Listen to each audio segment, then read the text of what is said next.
ইমানদার তৈরি হতে হলে ইমানদারের কিছু লক্ষণ।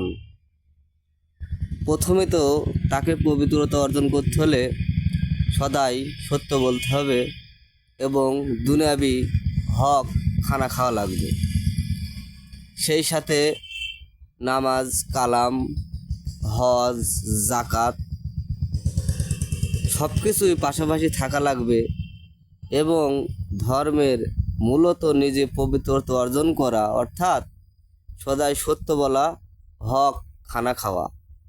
তারপরে আপনি যত কিছুই করি না কেন, যাই কিছু করি আল্লাহ রাসূলের নিয়ে যদি ভাবান্বিত হতে পারি, তাহলে অবশ্যই আপনি সকলেই পুত ও পবিত্রতা অর্জন করলে